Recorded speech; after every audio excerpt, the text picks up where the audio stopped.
मौलाना साहब जो YouTube channel ज़रूर subscribe कंदा। छा साईं कोई माण्हू मज़दूर आहे ऐं रमज़ान में मज़दूरी जे वञण जे लाइ रोज़ा न रखे, उन जे बारे में छा हुकुम आहे? साईं इस्लाम में कंहिं बि बंदे इक़रार कयो ला इलाहा इल्लल्लाह मुहम्मद रसूलुल्लाह, त हाणे अल्लाह ताला जा तमामु अहकाम उन जे मथां फ़र्ज़ थी विया।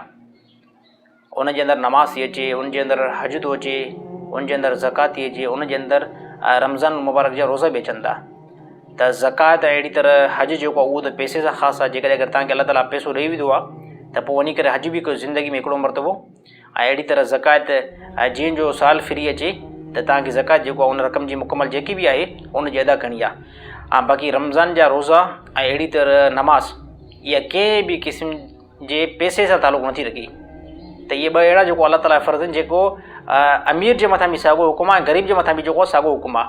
त कोई बि बंदो अगरि ग़रीब अचे थो यार मां मज़दूरी ते वञा थो, मां इन करे रोज़ा जेको आहे नथो रखे सघां, त हिन सां इहो उज़ुर जेको आहे तुंहिंजो न हलंदो। रोज़ा तोखे रखणा पवंदा। पोइ वञी करे तूं मज़दूरी कर, वञी करे रोंबो कर, वञी करे कुल्हे ते ॿोरियूं खण, बहरहाल हर हाल में तोखे अल्लाह ताला जा अहकाम जेको आहे उहे पूरा करणा आहिनि। त अहिड़ी तरह जेकॾहिं घर में औलाद खे कमाए करे खाराईंदो, इहा बि इबादत में शुमार आहे, पर अल्लाह जो फ़र्ज़ु बि जेको न आहे छॾिणो, नमाज़ बि न आहे छॾिणी, ऐं अहिड़ी तरह रोज़ा बि न आहिनि छॾिणा। अगरि कोई बि साथी चवे त साईं मां तमामु वॾो जेको आहे मुश्किल सां यानी कमु कंदो आहे, मज़दूरी कंदो आहे, सॼो ॾींहुं उस ते बीठो हूंदो आहे, त सर हर हाल में अल्लाह ताला जो शुक्र कयो, बाक़ी रोज़नि जी छॾण जी कंहिं क़िस्म जी गुंजाइश न आहे। हा सिर्फ़ु अल्लाह ताला मुसाफ़िर जे लाइ आसानी कई आहे। मुसाफ़िर अहिड़ी तरह मरीज़ उहे जेको रोज़े खे छॾे सघनि था कुझु टाइम लाइ, इन खां बाद में वरी बि उहे क़ज़ा कंदा। ऐं कोई बि अगरि नौजवान सिहतमंद आहे, तंदुरुस्त आहे, ऐं सिर्फ़ु उज़ुर इहो आहे त साईं वञी करे हाणे मां मज़दूरी कंदुमि, इन लाइ जेको मां रोज़ो न रखां, त सर इहो उज़ुर जेको आहे शरीयत जे अंदरि न हलंदो।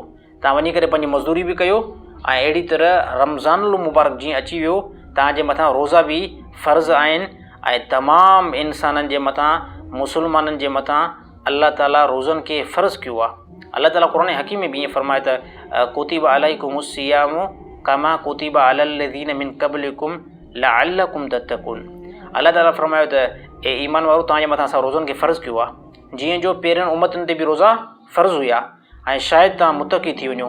यानी रोज़ा जेके आहिनि त इंसान खे मुतक़ी बणाईंदा आहिनि, परहेज़गार बणाईंदा आहिनि। ऐं अहिड़ी तरह उन जे अंदरि अल्लाह ताला नेकी जी सलाहियत ॾींदो आहे। त तमामु साथी जेको आहे रमज़ान मुबारक जे अंदरि कंहिं क़िस्म जी गुंजाइश न आहे त उहे रोज़नि खे छॾनि।